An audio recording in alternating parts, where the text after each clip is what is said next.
Yun, no? Kuya. Pag dito eh. Or na yun, G.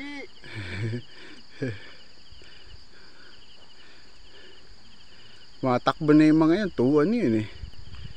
Good day mga kuyang. So ngayong araw na to, bibisitahin natin isang trail sa DRT Bulacan na matagal ko nang gustong balikan. So minsan nating nadaanan to, so 6 years ago. Kasama natin ngayong araw na to si Kuyang JR at Ed, yung kaibigan niya, at si Chong Wally. So sana makita natin at matuntun natin ang tagos nito sa bayan ng Kabayunan sa Norsagaray, Bulacan. So sama na kayo. Maraming hipon dyan. Oh, maraming hipon. Tapos alam mo yung mga hito dyan, Kuyang, iba yung lasa, malasa. Oo. Wala pa pasong-pasong. Ah, hindi. Oo. Marami na kasing tao sa loob niyan eh. Itong trail na bibisitahin natin ay isang trail network na napuntahan natin 6 years ago. So kasama ko dito si Kuyang Nards at saka si Chong Esmer Palabra, kasama yung grupo niya. So nasabit kami dito. So sana hindi tayo mahirapan na tuntunin ito dahil sa aking isip kung susundin ko yung dating way namin ay mahihirapan kami galing sa Matiktik. So dito kami nag-end itong part na to. Bandang hapon na namin narating ito. So siguro sa aking isip kasama sila dito medyo madali-dali naming matutunton. So sana wala masyadong nagbago dito sa trail para madali namin makikita yung trailhead dito sa bandang Puning Cave o Barangay Bayabas. So sama kayo, sana hindi maging mahirap tong araw na to sa pagtunton ng trail at makonect natin papuntang Kabayunan itong trail network na to. So ito na yung tindahan ngayon. Iba na yung itsura ng tindahan ngayon, no? Second floor, dyan kami sa taas to kumain. Nandun yung mulabe. Oo, kumaalala nyo pa. Iba na yung itsura eh. So yan yung tindahan, yan yung kanto. Tapos ito yung unang kanto na labasan. Tapos ngayon, yun yung papuntang Puning. So may mga signage na ngayon dun sa unahan, no? Hindi ka na maliligaw. Punta ng cave. Chong Wally.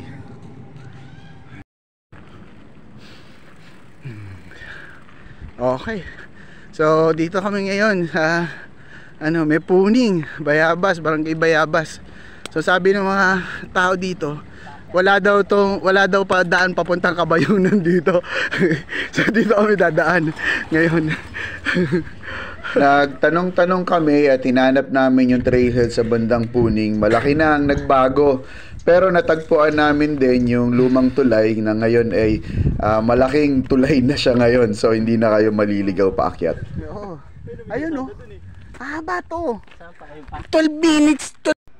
Yung mga oras na to, ang tanging iniisip ko na sana yung pagbabago sa kalsada ay hanggang sa kabila na ng Kabayunan. Kasi may mga part dito na bigla na lang nawawala yung kalsada at mahirap hanapin uli yung trailhead nito para magdugtong dun sa another linking trail natin.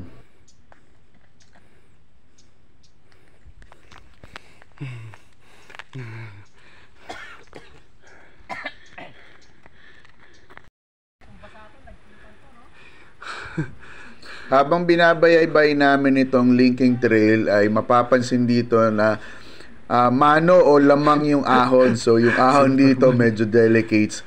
Kailangan mong itulak yung bisikleta dahil kung hindi, talaga namang mapuputol yung kadena mo.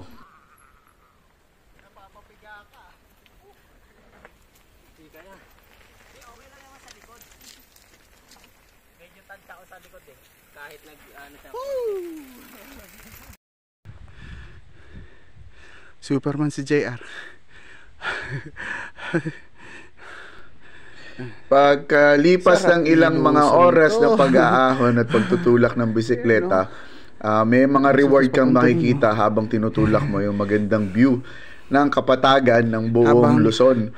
So dito umaahon kami, pero pagdating sa ibabaw, talagang fully rewarding ang makikita mo dahil sa kabila ng bundok makikita mo yung overlooking ng Kabayunan view deck at ang trail nito. Agad yan eh.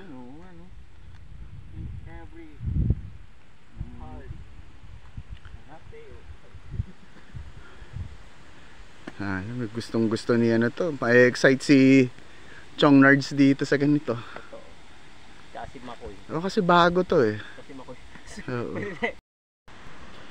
Pagkalipas ng ilang minuto na nagpahinga kami dito sa view deck, mapakaganda ng tanawin dito. Syempre kung ano yung inahon natin yun din naman yung gagawin nating lusong. So mahaba yung lusong dito, yung trail ng lusong dito, bagong sudsud to, so malambot pa. Maraming rat, hindi masyadong nadadaanan, so medyo delicate siya. Pero steep siya, kaya kung continuous yung flow ng bisikleta, hindi mo na kailangan pumidal. Sa pagbaba namin dito, hindi na rin kami nahirapan hanapin yung trail dahil prominent naman at kitang-kita. Obvious yung trail, hindi masyado natatabunan dahil bagong sudsud nga na nagko-connecta na sa likod ng Kabayunan. So sa dulo nitong video, makikita natin na tumatawid kami sa ilog. Although na natuntun namin yung back trail dito papuntang Kabayunan, pero sa aking memorya, may mga part ng trail na hindi namin nakita. So, iba-back trail na lang namin siguro in the future itong bahagi na to, pero masaya kami kasi nakita na namin tong likod na to. So, sa ilog na part na to, marami ka nang mapagtatanungan at yung napagtanungan namin, sabi sa amin, malapit na yung way papuntang Kabayunan.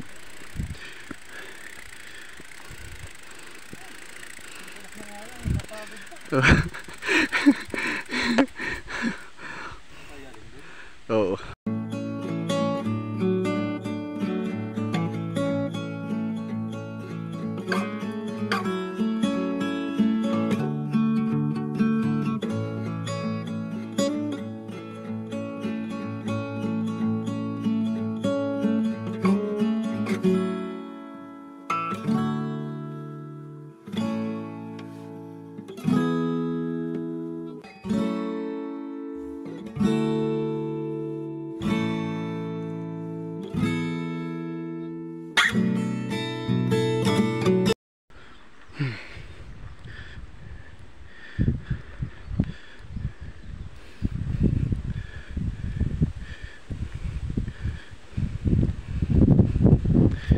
So, nakapaan na namin yung way papuntang Puning, papunta rito sa Kabayunan. So, maganda na yung daanan.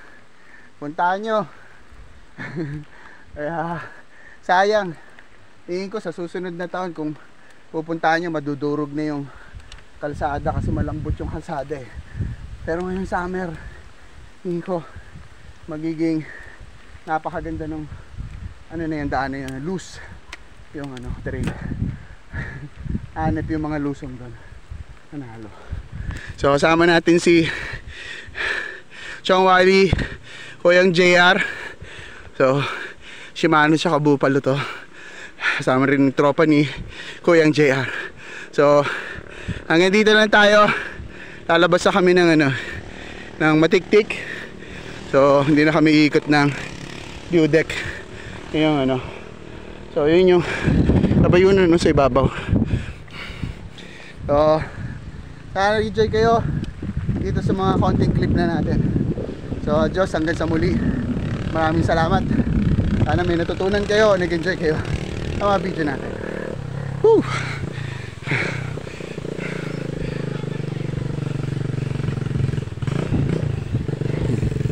Kaya